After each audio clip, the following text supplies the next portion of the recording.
Forgetting is the permanent death. In 2017, the film company Pixar produced an animated film called Coco. This film shows us another path to eternal life. In this film, the construction of the afterlife world is based on the connection between the memories of the dead and the living. As long as the living still have memories of the dead, the souls of the dead will remain in the afterlife world, never to disappear. Therefore, under this worldview, everyone has two deaths. The first death is the physiological and psychological death that occurs when the body stops beating or the brain dies. In other words, at this level of death, the individual's body and mind die simultaneously. The second death refers to the permanent forgetting of the deceased by the living. Therefore, death is not a permanent farewell, but forgetting is. This is just like how the opposite of love is not hate, but forgetting. But how can we be remembered and not forgotten? In Coco, the director wants to express that we should use love to remember the people we love, so that they will not really disappear. However, the people we love and who love us will eventually pass away, and after several generations, even the grandest buildings will turn to dust. Forgetting is just a matter of time. In my Foundations of Psychology, I mentioned many people who have passed away, such as Aristotle, Kant, Freud, and so on. Although their bodies have decayed, every time I mention their ideas, they are remembered once again. From this perspective, they have never really disappeared. They have become a part of the civilization that sustains our society and will live on in human civilization until it disappears. Similarly, we build monuments to commemorate the people's heroes who sacrificed their lives in the struggle against internal and external enemies and for national independence and the people's freedom and happiness.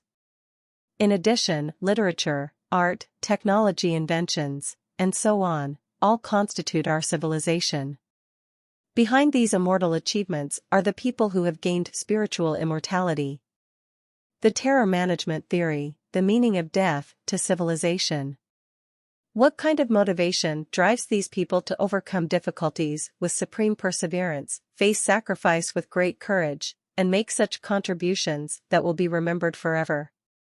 3 psychologists from the University of Kansas jointly proposed the famous terror management theory. The terror management theory proposes that it is precisely the fear of death that drives us to establish society, create cultural and worldviews, and change the world, leaving our own mark on civilization. From a certain perspective, the fear of death is like pain. This pain makes us uncomfortable, but at the same time, it makes us live more clearly and fully. The ancient Roman philosopher Marcus Aurelius said in Meditations, "The perfection of moral character consists in this, in passing every day as the last, and in being neither violently excited nor torpid nor playing the hypocrite." Indeed, if you live every day as if it were your last, you will find how beautiful the present is. Indeed, death teaches us how to seek and strive for warmth. More importantly, death also urges us to create things that can be perpetuated. Research has shown that people feel more inclined to have children after feeling threatened by death, in order to pass on their genes. However, what is passed on more is the beliefs and worldviews that we firmly believe in. Professor Greenberg of the University of Kansas conducted an experiment. He randomly divided judges into 2 groups.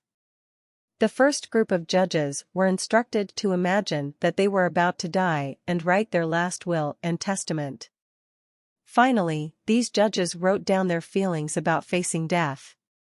The second group of judges did not have to think about anything and judged the cases as they normally would.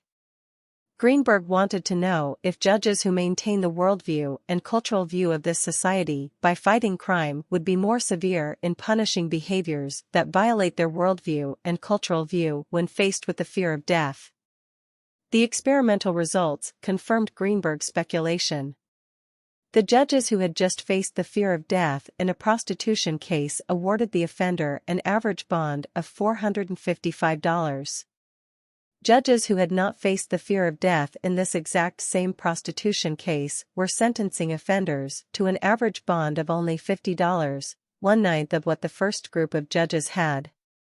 Obviously, when these judges face the fear of death, they are even less likely to forgive behaviors that do not conform to their worldview and cultural view.